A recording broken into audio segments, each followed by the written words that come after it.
sida leise akoigi Emoinu gi frame leire ko Emoinu se kuidre thang janu mitane aduna haidi frame se order taw birapa yani ko frame se order taw matam da hai tar Eben gi sengao ma hai tar kon sum sema ga dum thamnai na ko haidi kaino da Emoinu numit so ado sengao angang ba sida ko akoina sida hapsai se ko sel ahing ba se akoina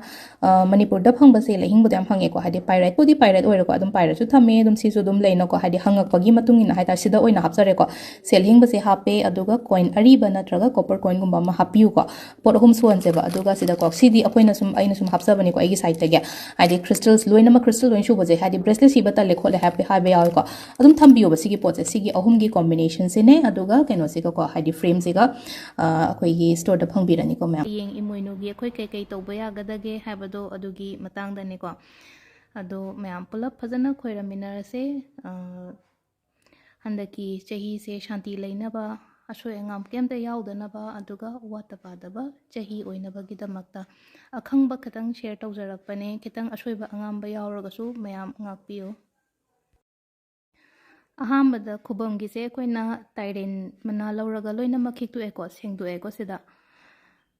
ado kaino gumba thabi brasu ai ko haidi phana sengba gumba kai gumba tharasu ai ado ko sida don gumba leiramnina haidi sigi tawre do sida koina phak thabirani Eben gi damakta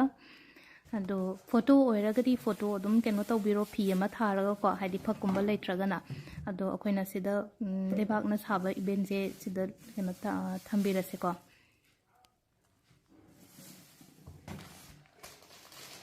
ado koigi phanika phi gasu thon keno tawbibe ai ko haidi koina sembibe ai ko haidi Eben gi khwangda kaida haitare sumaina haidi phanik achamba se koigi loiromba kaina haina ahanna setpa phanek se mapanai bagumba natabida ado photo gumba oiraga su kai su kai te ko makha da photo dugi makha da thambi bada haidi phanek ka phi ga se adumaina thambira su yagani ko ado ko sumaina kwai ahamba da si thambira se ko Ben gi se adugi mathang da hapka dori se khwangche chu hapiyo nadum polak ta gi loina mak phangani ko khoi ju nahan polak ta gi loina mak leibane si leire ko Eben gi khwangchet se hapetang yesan biro sumaina tawra ko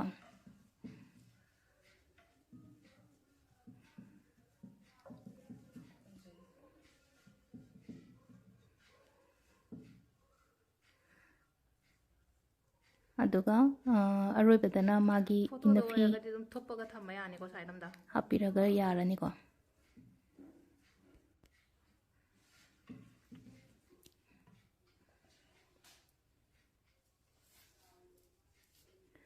ado kwai aroibada magi phi se hapirase phi angauba gumba ama leirase da dum murti sigi mathakta dumaina tawbiro ko yesan biro mathak se da ado ngasagi aina hagi do hadi photos kumba oiragana hap ke so dum hapiro na traga do nakanda kaida dum thupaga thammasu ke subudi kaide ko ado si loina loire hapetang phi ron hongbi ba copy ba loina mak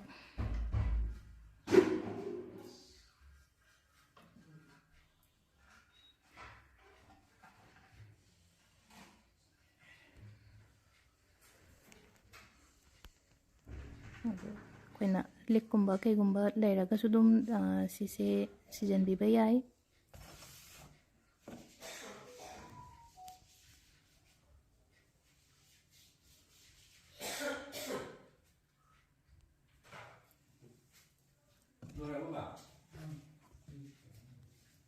ado sengau hangapan ama thambiyo ko kemta hapte ko sengau sida yamna haide paisa achoiba khara ne aduga thamjet maru ka tanga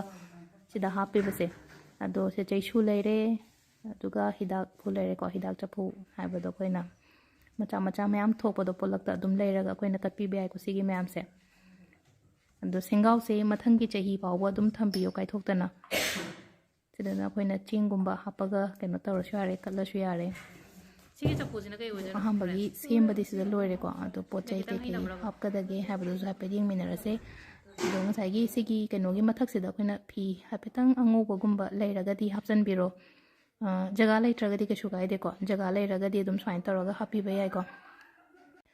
ado sida khubam sembadi loina mak loire ko khoigi oina hairagadi khubam sembadi loire haji pot kat kadaba khot kadaba do kai kai akoina hapetang ai share tawjarage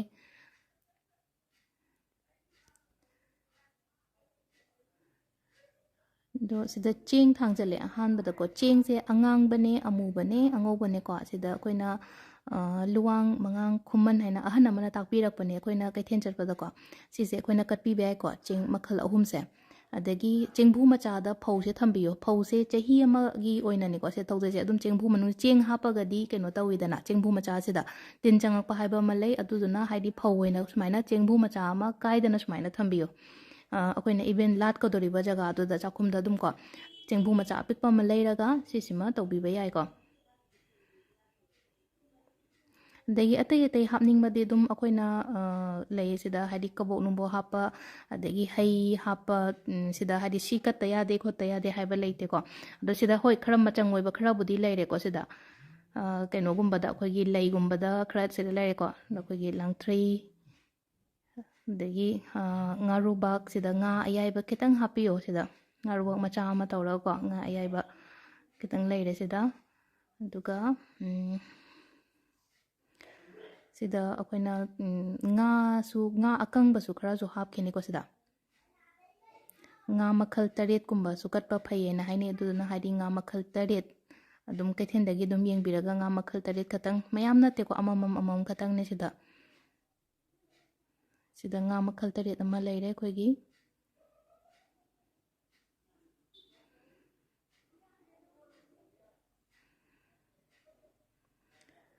ado akoina kainogumba chengbu da su ko saina sana rei paring lenga sise akoina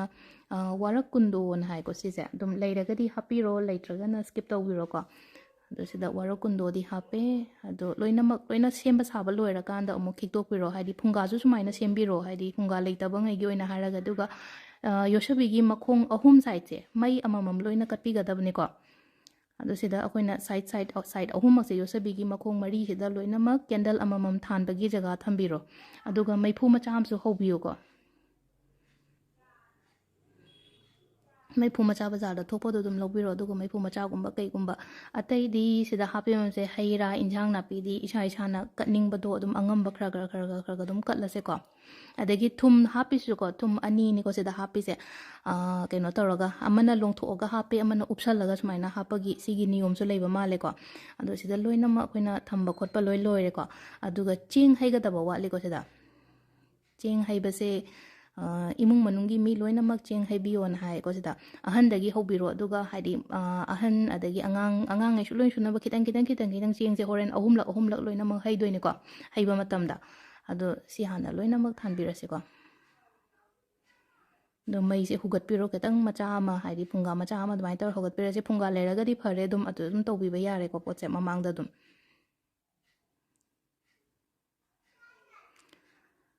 ado mai shu hogatle fazana hozik lai khurambadi almost loishala abagumbane cheng haigadabada ngaire ko do cheng haigadabase yumgi ahandagi hohallase cheng hana ahumlak hairo ko keno tong matam tingkot macha ma pairaga su ore khutna tawraga su ore aduga akoina paisa chandi gumba ma so hapiro chengi nakan sida aduga mathang ko ngangai leiraga so ngangai so loi helaje smai taraga anirak ahumlak kumba taraga dum loin pulap haijalalena aduga paisa choiba gumba taraga mayam khoiramaga sida dum loisan biro ko aduga si candle gumba hapetang dup gumba loisilakpagi timing do da hadi lawthoga dum thongba hobiba yarani ko koina kachariba potse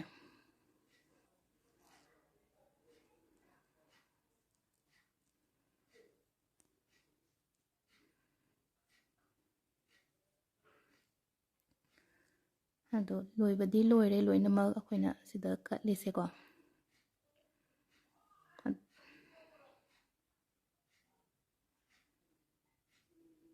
aduga chak loira matungda ko chak se sumaina ahum gumba sembiro aduga injang su sumaina ahum sembiro ising glass ahum amma ko masagi yusabi makhong sida akoina mai ahum than banina haidi sida ko haidi ahum katlo hainei ko aduna ahum se sumaina tawraga akoigi imli an ngena sumaina sembani ko ado aisuna hangai di khangde ado yumna tawba ana share tawjare ko